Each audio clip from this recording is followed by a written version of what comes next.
Once again namhlanje kuyajabulisa kakhulu ukuyithola siphakathi kwale ndawo ngoba uvume ubaba uNkulunkulu ngomusa wakhe. Amen.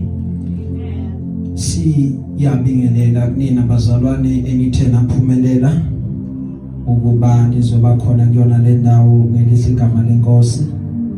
Sibulise thu abazalwane abasijoina live ngelihle igama lika Jesu ku Facebook, abazalwane ababukela injumelo zethu ku YouTube, abalalela ama audio whether be it ama audio we WhatsApp or lawa we wama podcast across ama podcast platforms. Siyabulisa nakubona sithi inkosi yomusa ibe nani kokona konke bazalwane. Amen.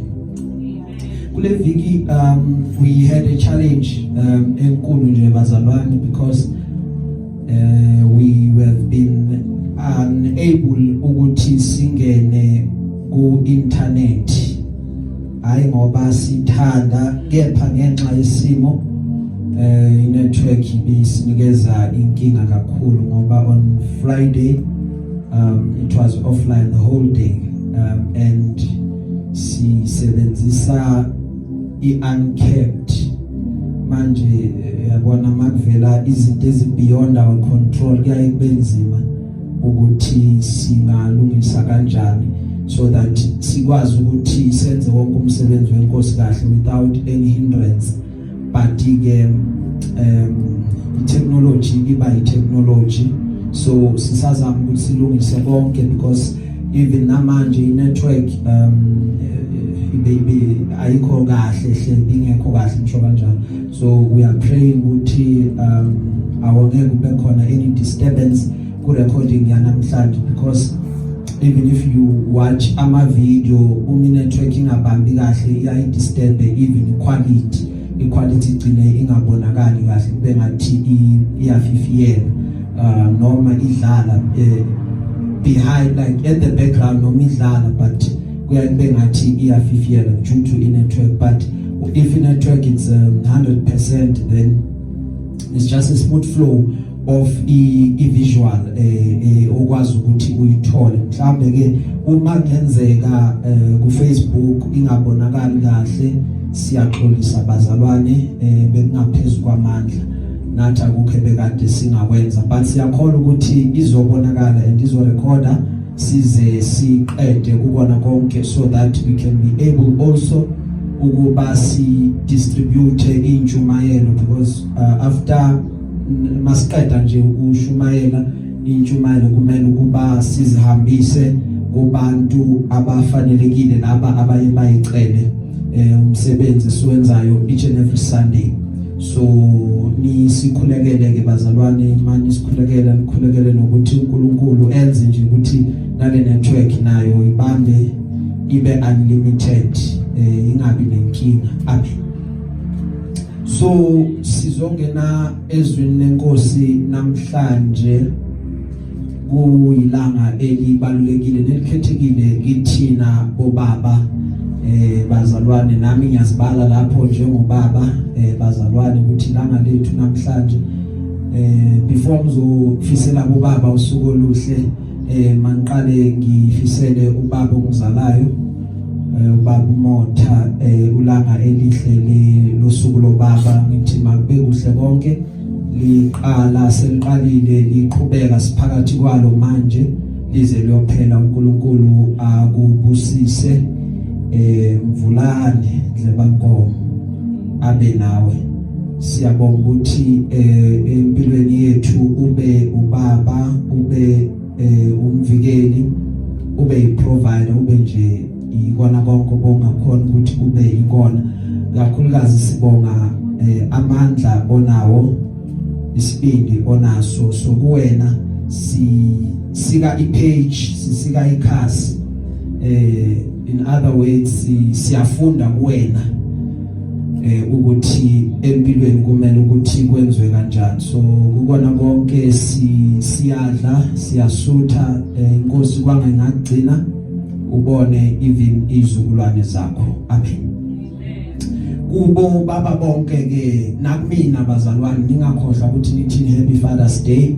Ilanga lethu leli ilanga elikhulu bazalwane, nisiphatheni kahle bazalwane. Amen.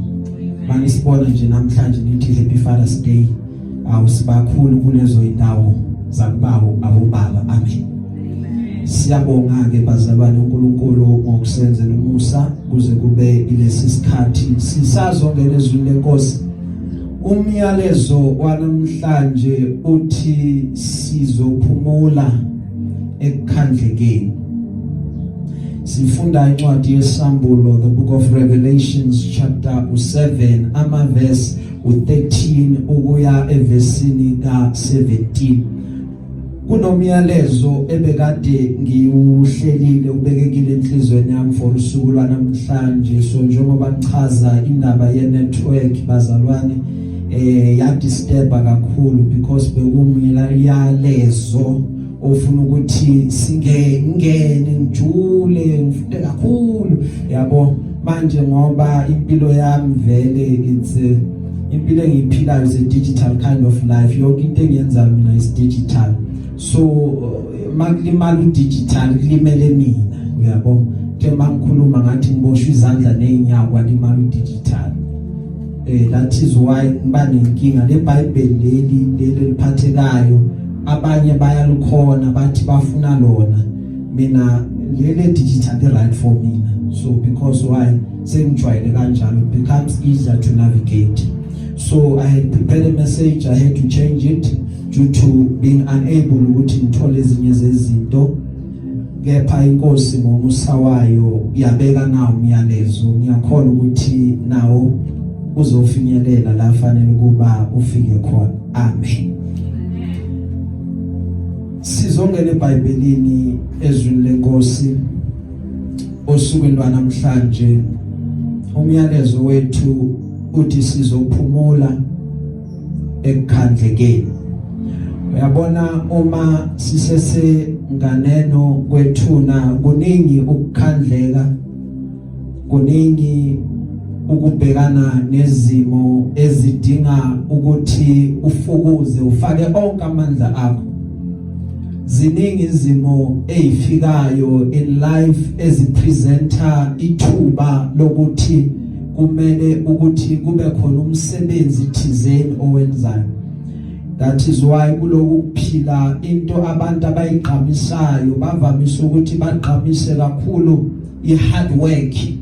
Umuntu athi mina ngiyasebenza kakhulu ngokuyikhandla, ngiyazimisela uma into ngiyenza. Impilo yomuntu ophumelelayo usually iba surrounded by ukuthi asebenze kanzima ngokuyikhandla. That is why uma bekhuluma bathi ukusebenza kanzima ngokuyikhandla ikona okuyaye kuzale impumelelo yomuntu. That is why amavila kulempilo angathandisiswa kahle. That is why amavila anganazo izinto eziningi abangayiqhaja ngazo. Why? Because na uyazi ukuthi ngihlobo lomuntu oluvilaphayo olungasebenzi. So into abantu abayiqhamisayo bavamise ukugqamisa ukusebenza kakhulu, basebenze ngokuyikhandla. Namhlanje we have a word from the Lord. Izwi lebazalwane ngithi uma ngilifunda eBhayibhelini kube ilona zwi eliyaye lingiduduze kwasamina. Because ziningi izimo ezifika zinembuzo eminingi empilweni ukuthi yize ususebenza yize usukwenza konke, kepha uma kufika lolu hlobo lwezimo that you cannot control, then induduzo yakho uyithola kuphi? So ngiyaye ngithi uma ngilifunda izwi lenkosi leli kube ilona zwi mina elingiduduzayo. What is sambulo, the book of Revelations, in chapter 7. Leli zwi liphinde liphendule omunye umbuzo mina. Uke wayibona inja? Uma uyibona inja, awumtshele inja inenyembezi. inja inenyembezi inja sure inja inenyembezi yini okay asidlule nje inkomo inenyembezi inyoni inenyembezi ikundwane inenyembezi okay imvu inenyembezi okay asibelele nje inja inenyembezi na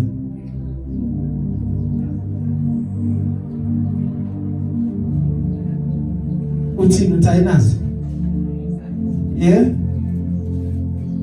uthini utayinazo rinazo inazo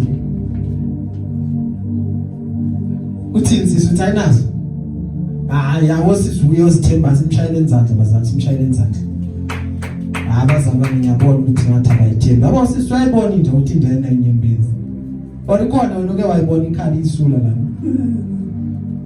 yes izobanga umsindo but inyembezi ayinazo so my concern and my question is why umuntu akhala why kufika izimo ezenza ukuthi amehla agcwala inyembezi bese umuntu akhala into ayingiduduze mina kuyaye kube ilezwe sizolifunda into letha impendulo kumina kuyaye kube ilezwe sizolifunda ngicela ukuphethe ngesilungu asifundele the book of Revelations chapter 7 verse 13 siyoma evesini lokugcina ngithi uverse 17 Revelations chapter 7 from verse 13. yes One of the elders answered, saying to me, these who are strayed in white robes, who are they, and from where did they come? I told him, my Lord, you know. He said to me, these are those who came out in the great tribulation. They washed their robes and made them white in the Lamb's blood. Therefore, they are before the throne of God. They serve him day and night in the temple. He who sits on the throne will spread his tabernacle over them. They will never be hungry, neither thirsty anymore. Neither will the sun beat on them, nor any heat. For the Lamb who is in the middle of the throne shepherds them, and leads them to springs of waters of life. And God will wipe away every tear from their eyes. Hallelujah. Cela iphethe ke bazalwane ngolimi lwesintu whether isiZulu whether iSwati whether isiNdebele any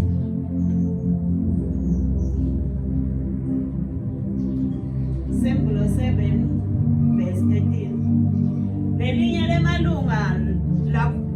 lemalunga lakhuluma kimi lathi bobani laba labambethe ingubo letimhlophe empeleni baphumaphi ngathi kulo Nkosi nguwe lobadini laselithi kimi laba ke ngibo labaphuma ekuhluphekeni lokukhulu bageze ingubo tabo tabamhlophe ngengadi yeyulu kungako nje basembi kwesihlalo sebukhosi saNkulunkulu bamkhonda imini nebusuku ethempelini lakhe lo hlala esihlalweni sebukhosi uyawubasingatha ngebukhona bakhe bangeke baphindze balambe bangeke baphindze bome lilanga lingeke liphindze libahlabe ngekubashisa kude noma ngayini leyawubashisa ngoba liwundlu laNkulunkulu lelisekhabeli yesihlalo sebukhosi liyawubelusa libaholele emithonjeni yemanti ekuphila uNkulunkulu uyakwelisula tonke inyembeti tabo emehlweni abo. Hallelujah. Sizovala namehlo ethu namanje uNkulunkulu wethu siphambi kwabakho buso size kuwena silinde wena ukuba usiphakele Nkosi ukudla kwethu kwanamhlanje. Uthi Jesu ekhuluma umuntu akaphili kuphela ngesikwa, but nangawo wonke amazwi avela kuBaba uNkulunkulu. Nanti izwi lakho linguqobo, liyaphila, liphefumulelwe kuwena. uNkulunkulu wami, suthisa ngalo umphefumulo wethu, sidle sisuthe, sisakuyona le ndawo egameni likaJesu waseNazaretha. Thatha udumo ke Nkosi, ukhazimulise uJesu Kristu lo inkosi yethu. Amen.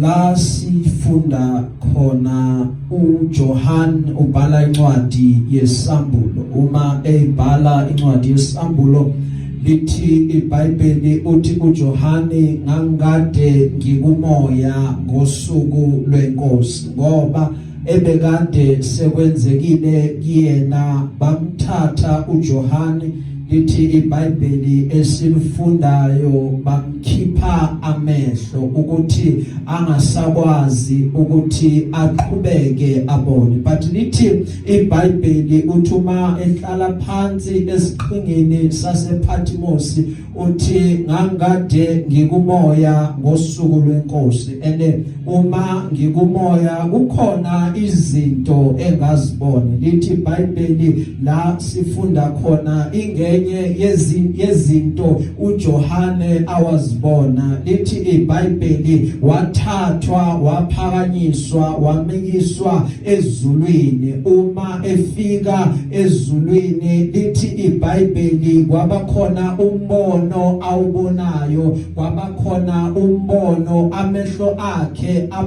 awubonayo. Bese lithi iBhayibheli kwaba khona i-conversation enzakalayo uma afika khona ezulwini. Now lithi iBhayibheli uma asezulwini amehlo akhe aqaphela abazalwane abathile. Lithi iBhayibheli laba bazalwane bebakade bagqoke izingubo ezimhlophe. Lithi iBhayibheli ingubo zabo zazikade zikhanya, zibonakalisa impurity, ukuthi lolu hlobo lwabazalwane they are pure. And lithi iBhayibheli esilifundayo bebame eduze kwesihlalo sobukhosi. Then umbuzo ubakhona uthi bangobani laba abambethe izingubo ezimhlophe na? And number 2, baqhamuka kuphi, kukuphi laba vela khona? Because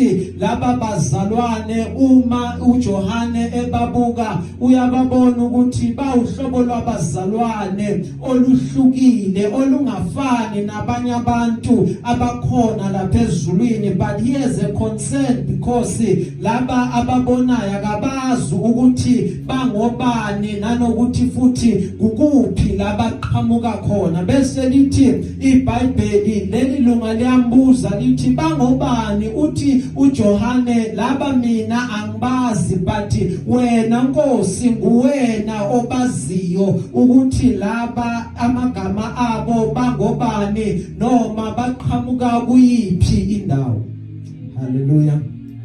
Now bensothi namhlanje sizophumula ekukhandlekeni, because la emhlabeni kukhona ukusebenza kanzima. That is why even incwadi yomshumayeli ize ibuze umbuzo about ukusebenza komuntu kanzima, ukuthi kuyini umvuzo wakhe, uyini umvuzo wokuba aqhubeke asebenze, yini reward azohamba agcine ayitholile ngasekugcineni kokusebenza kwakhe. Hallelujah. Amen. Now lithi ke iBhayibheli wathi uJohane, laba bantu mina angibazi, but wena Nkosi nguwena obaziyo. Bese uthi uma echaza lo oyilunga lasezulwini, laba bantu ibona abaphuma osizini olukhulu abakwenzile ukuba bahlanze izingubo zabo, bazenza zaba mhlophe egazini lewundlu. Lithi iBhayibheli bahlanze ingubo zabo bazenza zabamhlophe egazini lewundlu. Hallelujah. Now lithi ke iBhayibheli esilifundayo bazalwane, ibona labo abahlanze ingubo zabo. In other words, bezingekho mhlophe lezi zingubo, but bafikile bona bazozihlanza bazenza lezi zingubo zabamhlophe. Uthi uIsaiah chapter 1 woza sikhuluma indaba uma zibovu njengegazi ziyahlanzwa zibe mhlophe njengoboya bezimvu. Glory be to God. Now you need to understand into eyodwa ukuthi kulomhlaba esiphila kuona kukhona izimo ezizobuza about ukuthi izingubo ozembethe zinjani. Kunento eyaye ihambisane nesambatho osembethe. Uke wahlabelela ngomunye unyaka uRebecca wathi isambatho osembethe isiphi na, sinjani lesi sambatho osembethe. Now lithi iBhayibheli uma silifunda kukhona isikhathi bazalwane esifikayo. Uma sifika lesi sikhathi kubonakala kufika imibuzo about the kind of ingubo oyigcokile, because ingubo ngasikhathi ziyaye zikhulume even based on your identity ukuthi ungubani. That's why lithi iBhayibheli ibona laba abathi bembethe uhlobo lweingubo abazembethe, but bathatha lengubo abazembethe bayihlanza egazini lewundlu. Uma sebaqedile ukuyihlanza ingubo zabo zabamhlophe, ngoba lobumhlophe bengubo busymbolize ukuba spotless, asihlali mabalo. Ngoba uyayazi nawe into emhlophe ukuthi ayizwani nokungcola. Baye bathi mabekhuluma lokho kumhlophe kungcola kakhulu, akuswani ukungcola. Hallelujah. Now that is why wena make Dlamini ngenkathi uyoshada wakhetha ukuthi ufake ingubo emhlophe, but kukodwa nje ngikwaziyo engicabanga ukuba singavumelana kubona ngalelo langa awuzange ungcole. Ngobani? Ngoba ngalendlela ebekade ugcoke ngayo bokade wenza make sure ukuthi akufiki ibala, even nane salad noma Dlamini sekakuphi ikheke lapha etafuleni, wenza make sure ukuthi alithele ngubo yakho emhlophe, ngoba lokho kumhlophe akumelanga ukuba kungcono. Lithi iBhayibheli silifundayo, ibo bona laba abahlanza ingubo zabo egazini lewundlu bazenza ingubo zabo zabamhlophe.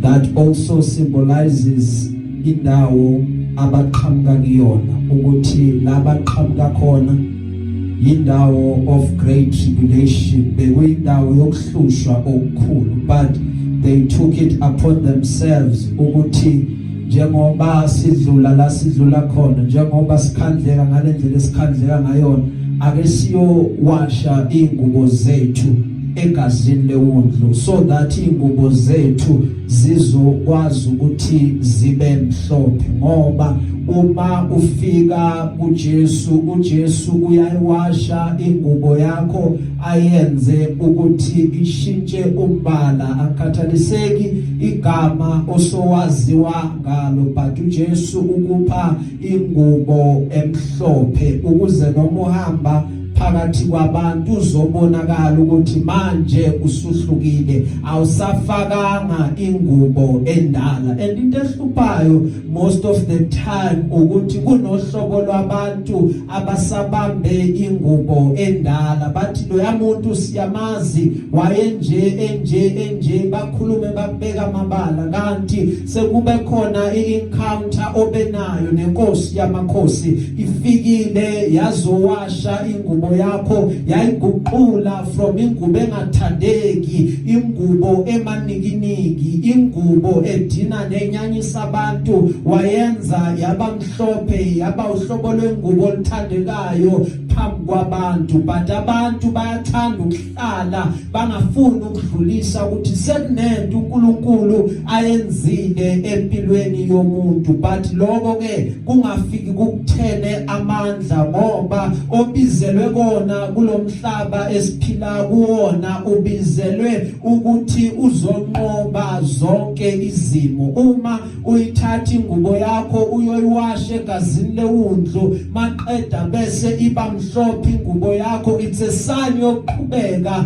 unqobe ngoba uhamba noJesu endleleni yakho yonke. That is why lithi iBhayibheli ibona labo kanye uqobo lwabo abamnqoba ngegazi lewundlu nangezwi lobufakazi babo. Bese lithi iBhayibheli labo bantu labo abakuthandanga ukuphila kwabo kwaze kwaba sekufeni. Wonke umuntu oyewenza iseparation wahlukaniswa, wonke umuntu othe right now ngiphumela inkosi, kukhona uhlobo lwezinto empilweni yakhe abonayo ukuthi kube bengahambi nenkosi ngabe lezi zinto azenzekalanga ngalendlela, kube bengekho enkosini ngabe lezi zinto azenzakalanga ngalendlela. In other words, kukhona izimo ezifikayo empilweni yakhe athi angikuthandi lokho empilweni yami, angikuthandi lokho empilweni yami, but yodwa into engiyenzayo ngibambelele kulo owangibiza ukuthi ngihambe naye ngoba kungcono ukuhamba naye yize ngifisa ukuyokwenza okunye.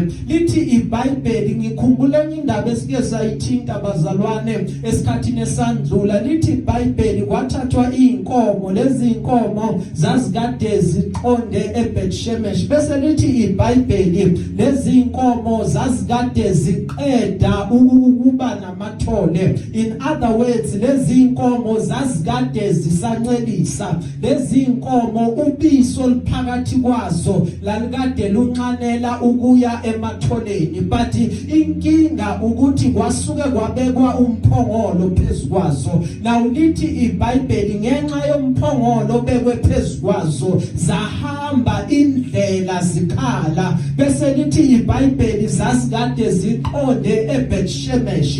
Lithi iBhayibheli asibhekanga ka left azange sijikele ka left or ka right, but zaqhubeka endleleni siwabona amasima green athandeka. But lithi iBhayibheli azizange zisuke endleleni ngapha ubisi liyakhala lufuna amathole azo, but ngenxa yepower yomphongolo obekwe phezukwazo lithi iBhayibheli zaqhubeka zaya eBethshemesh. So nathi silo hlobo lwabazalwane ukuthi ekuphileni kwethu kukhona izinto sometimes ezivukayo, kukhona umthetho emalungeni ethu oyaye ulwisane nathi uthi hamba lena, but ngenxa yaloko kungene kuthina kwale lokho kungene kuthina to a point uthi umubuka uthi kunezinto engayithandi empilweni yami, but ngenxa yalento engene kumina ngizoqhubeka ngiseve ipurpose yami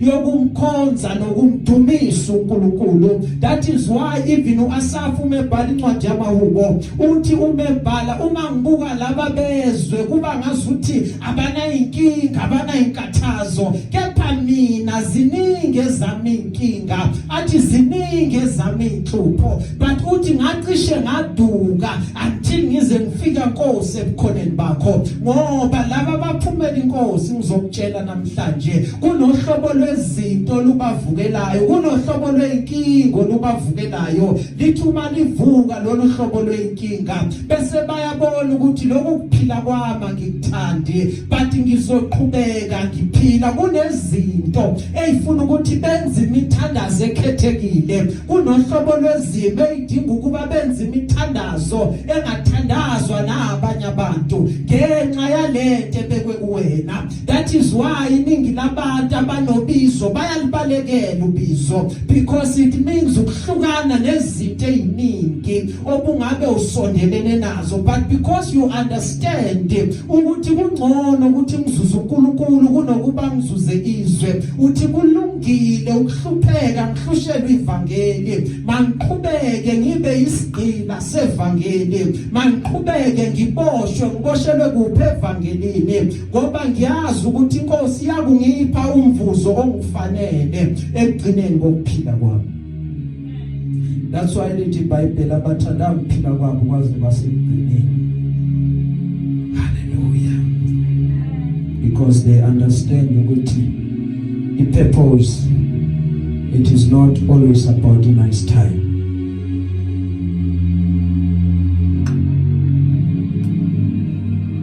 The purpose sometimes can strip you bare.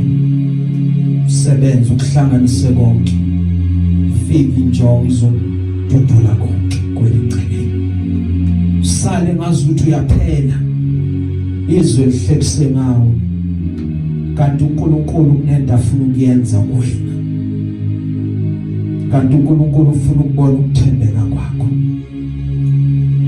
Shayeke kwenzeke konke kuwena.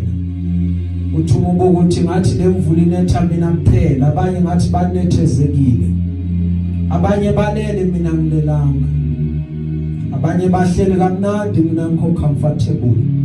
Ingenxa yalolu hambo sengidecide. But yodwa into ofanele ukuba uyenze ukuthi uqhubeke nohambo, inkosi izoba nawe. Hallelujah. Ubeka uhlanze ingubo zakhe egazini lewundlu, usimakade uzoba nawo, zizoba mhlophe zizokhala. Ubeka ukhuleke noma amagama angasaphumi, ubeka ububule enkosini uthi Nkosi wena wazi konke ngudingayo, wazi konke simakade ngiyikona, kuwena Nkosi oyakungithwala, nalamandla phela khona wena simakade uyakuba amandla ami. Lithi iBhayibheli verse 15 ngaloko baphambi kwesihlalo sobukhosi sikaBaba uNkulunkulu bamkhonza imini nobusuku ethempelini lakhe, nohlezi esihlalweni sobukhosi uyakumisa itabernacle phezulu kwami. Into esadalelwa yona abazalwane ukuba siyokhonza uNkulunkulu. Into esadalelwa yona, into esabizelwa yona ukuba sidumise uNkulunkulu. Ayikho into ejabulisa umphefumulo wethu njengokuletha indumiso enkosini, because it means ukuthi we are connecting nosimakade. Ayikho into ejabulisa thina njengokuthi sizothi Baba you are worthy, ngoba into esadalelwa yona sadalelwa ukudumisa. Ayikho into elwiswayo kuthina, ayikho into eba distorted ithina njengendumiso, ngoba all the negative forces they understand the power and wendumiso. Okokuqala into abayenzayo benza ukuba umuwehlelwa izinto nezilimo nezinkathazo, umlomo wakho bese uyavaleka ungasadumisi. Uthi uma ubuka isimo obukana naso amehlo agcwale usizi nezinyembezi, bese uthi kusizana ukuba ngiqhubeke ngidumise, kusasizana ukuthi ngimtshele uNkulunkulu ukuthi ulungile uthembekile akekho njenganaye njengoba ngehlelwa kangaka. Ubese uthi kungcono ukuba ngithulele ngoba ngazuthi nalo mkhulekayo inkosi ayiwuzwa. Bese okokuqala lokho isitha sifuna ukuzovala ukuthi kowakho umlomo indumiso ingaphumi. Uma indumiso ingaphumi kuyaye bese banzima even nalokuthi uqhubeke ukhuleke. kwakhuleka uDaniel kwaphuma impendulo yangafika kuyena immediately. Uma ngafika kuyena immediately, lithi iBhayibheli waqhubeka wathembeka. Kwaze kwathunywa ingelosi. Uma kuthunywa ingelosi yafike yamtshela yathi Daniel ngiyingelosi, but ngithe mangisagijima ngilethi impendulo ngoba umkhuleko wakho uzwa the first day uthandaza. Akukona ukuthi usheshe wawuzwa waphuza ukuphendula, but there was an agent emisiwe, the prince of Persia, uyenza ukuthi ngilwisane nayo uzodileya kwimpendulo yakho Daniel. That is why ngifika ngalesi sikhathi, ingoba impi beyisamile emkhathini idileya impendulo engilethe kuwe. Number 2, indumiso yethu isitha into esifuna ukuyenza ngayo ukuba ibe distorted, singazi ukuthi senzani. Uma iba distorted, iba in a state of confusion, asazi lento esiyenza ukuthi yini, iqala kuphi, iyathi, and yenzani, imapha ama results ewa achieve kanjani. Ingoba singabaza lo inkosi esiphekona sik undermine, singakuboni as kubalulekile as a form yokumikisa kuyena indumiso, bese sifuna lokho okupopular sikwazi ukuthi si-identify nako. Maqeda bese sithi ngoba lokhu kupopular ngazi ukuthi lokhu enkosini kwamukeleka kangcono kunale yethu indumiso. Le yethu ngazi ukuthi ayizwakala enkosini ngobane, ngoba it is not popular. What is popular? Ubona abantu bakhuluma ngesilungu uthi hayi nami sengiyodumisa ngesilungu, yonke into ngithandaze ngesilungu, ngibe isilungu nanane, mara noma uwedwa uyabona ukuthi kokunye siyakuhlula, uyabona ukuthi kokunye siyakushaya, but because I want to fit in, fanele ngenze ngazuthi so that nami ngizokwamukeleka, ngifuna lokho kupopular. Ngoba umhlabelele sihlabelela siyabona ngazuthi ayizwakali kahle, sihambe siyezweni siyolunguza, sithathe yonke yasezweni sizoyiletha ebandleni ukuthi le idumile asihlabelele lena so that sizobadonsa ngayo, kanti sesiyayilahla sesizodistorta le ndumise siyiletha enkosini, kanti inkosi ayisezwa nokuthi sithini. Yes sijayivile sajuluka, but indumiso yethu distorted, ifana nje nethini elibanga umsindo before the Lord, because there's nothing pure about it, because sisuke safuna ipopularity, sakhohle ukufuna inhliziyo kaSimakade, kanti uNkulunkulu wasibizela ukuyofuna inhliziyo yakhe, hayi siyofuna izinto ezidumile nezithandwa abantu. Glory be to God.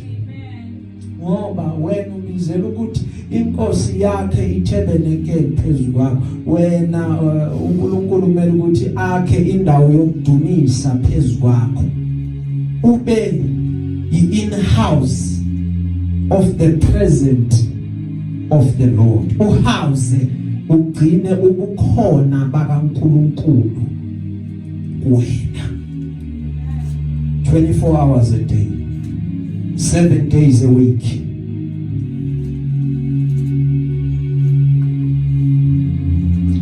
That's why the Bible lohle lesihlalweni somkhosi uyakumisa itabernacle phezu kwakho. In other words, uyakwakha indlu yendumiso phezu kwakho. I have learned ukuba ngimdumise uNkulunkulu even as many ezingathandeki. I have learned ukuba ngiliphakamise lakhe igama yize ngibukele nezimo ezingekho favorable in front of my eyes, because isimo sami asimguquli ukuthi yena ungubani. Isimo sami asimguquli lokho angakwazi ukukwenza. uyaqhubeka enza kwazi ukukwenza noma isimo sami sikhona. Kinga yethu siphile esikhathini sama instant gratification. Any challenge iba resisted even by imizimba yethu ngaloko sihlala siboniswa bona. Ubona abantu ngazuthi konke kubahambela kahle. Ubona abantu ngathi bayabusa bayatamasa. Bese uma ungena kuma challenges azokwakha qinise wena. Uyawa resist ubone ngazuthi uNkulunkulu akekho ugcina ungasakhuleki nalokukhuleka. Ngesimanga sokuthi uthufuna impilo ihambe smooth. Kanti bonke abantu who are skillful in their craft know and understand ukuthi even laba abasebenza ongama sailors olwandle, they know ukuba ama-calm seas never made a skillful sailor. Bayazi baqonda ukuthi ukuze ngizoba skillful I must learn to navigate with the waves of the ocean. Fanele umkhumbi ngiuhambise yize ulwandle luguba amagagasi kunomoya. Uma ngizo survive umoya olwandle, that would mean I have acquired a set kind of skill. Khumbula ngibeli indiza okaye kwenzeke lapha emafini, amafu ayaye abukeke ngazuthi ngizokuchazela ngento yaziyo ngazuthi amashwamshwa amafu umindizi ihamba la phakathi noma uvamise ukugeza ebhavini bese ubone lamanzi bese wenza amagwebo. Amafu kuba ngazuthi nihamba nje phakathi kwamagwebo nize niyophumela ngale uma nihambe emafini. Now kunento eyenzakalayo lapha phezulu. Uma indiza ihamba lephezulu okuyaye kwenzeke kunalento abayibiza ngokuba iturbulence. Uma indiza izosuka phansi baye bathi hlalani phansi nifasa amabhande bese indiza iyasuka iyaphakama iyaphezulu. Uma indiza isihamba straight emafini seyenza smooth sailing noma ungasukuma ume ngeenyawo kunankinga ayikho into ezoyenzeka. But kunesikhathi esifikayo, isikhathi se-turbulence. Once kwafika i-turbulence uzoyibona indiza inyakaza ingasekho stable. Uma umile uzobona sewuwabathi hlalani phansi. Bonke ama-piloti endiza aqeqeshiwe understand ukuthi into ezongenza ngibe skillful ukuthi ngikwazile to overcome ama-turbulence ale phezulu emafini. So nakwe yakho impilo kunezimo ezizofika zizokushaya, but overcome the turbulence efikayo. Sometimes you can't even what time ukuthi ayothatha isikhathi esingakanani, but what matters ukuthi qhubeka and pray through it all. uNkulunkulu obona kufanelekile ukuba akufake, rest assured ukuthi uyobona futhi kufanelekile ukuthi aphinda akukhiphe. When iyodwa into efanele ukuba uyenze, remain faithful to God. Whether a season is favorable to you, whether a season is unfavorable to you, makungaguquli ukuthembeka kwakho kusima kade, but remain faithful to God. Lithi Bible verse 16. Kabasayi kulapha, kabasayi goma, kabasoze bahlatshwa ilanga nakushisa bona. Ngokuba iwundlu elingaphakathi nesihlalo sobukhosi liyabelusa baholele emthonjeni yamanzi okuphila. uNkulunkulu uyakwesula inyembezi zonke emehlweni akho. Usukwini namhlanje bazalwane sesigcina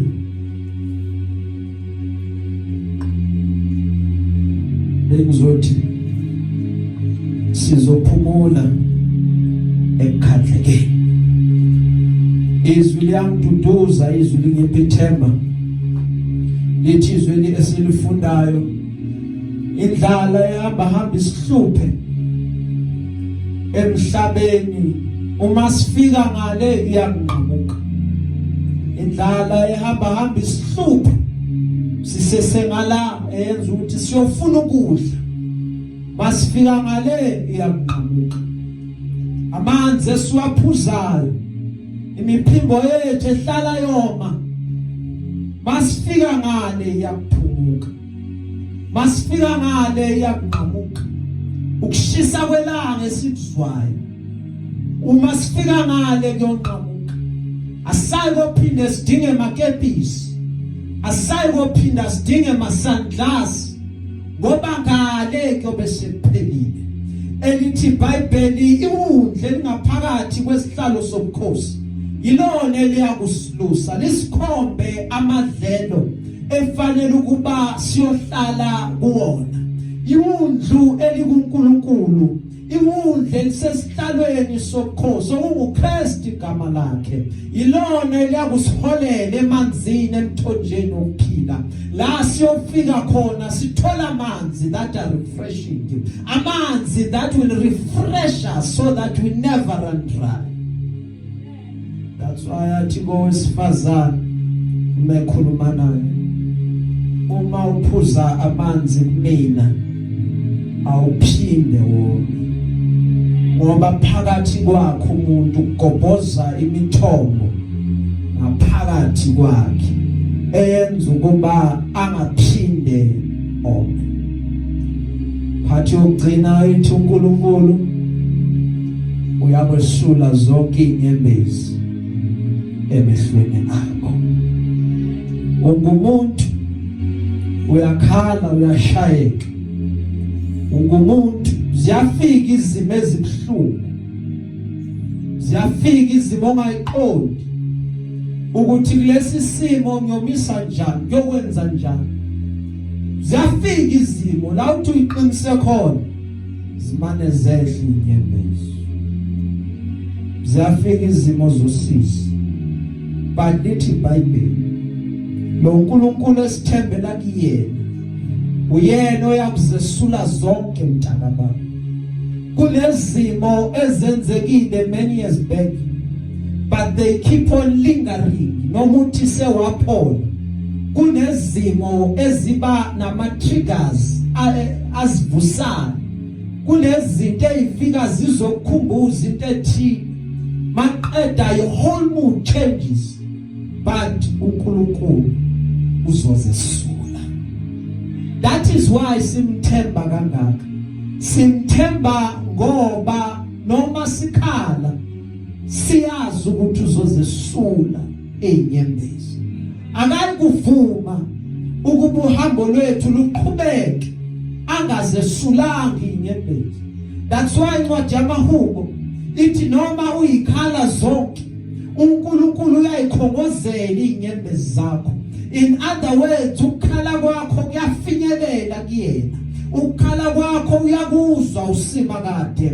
Maqeda ithi incwadi yamaHubo, bona laba abatshala ngenyembezi bavuna ngentokozo. Kunentokozo miselwe yona. Athi ubhala iBhayibheli ebusuku inyembezi zibaziningi, but ekuseni injabulo iyafika. Bengizothi nakweyakhe impilo, noma ungathi awuboni, noma ungathi akubonakala, noma ngathi akuthembisi, bengizothi kuyeza ukusa. Into engifuna uphume nayo namhlanje ukuthi kuyeza ukusa kweyami impilo. Kunezinto ezenzekile, kunezinto ezenzakalayo engayiqondi, but izwi lethemba enginalo lilodwa ukuba kuyeza ukusana kweyami impilo. Glory be to God. Sesigcina ke bazalwane lithi iBhayibheli, emaphikweni kinina enesaba uNkulunkulu yakuthuma ilanga lokulunga linokuphilisa emaphikweni abo. bese lithi iBhayibheli niyophuma nina nitshekule njengamathole esibayo. Siyophuma sijabule, siyophuma sinokwenama uma sekuphuma kithina seqhamuka kuthina ilanga lokulunga elinokuphilisa emaphikweni ami. Bekuzothi kuwena usuku lwanamhlanje sizophumula ekukhandlekeni. Konke lokho kwenzakele kuzodlula. Simone simo asikho esingapheli. Zonke zizodlula. Injabulo yakho, intokozo yakho izofika empilweni yakho. Trust and believe. Lokhu izwi lenkosi elikushilo. God is faithful to do it. God is faithful to complete it unto the end.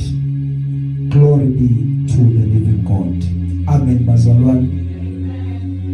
Sizogcina la osukwini lwanamhlanje. Kwanga inkosi ngabusisa ukufunda kwezwi layo.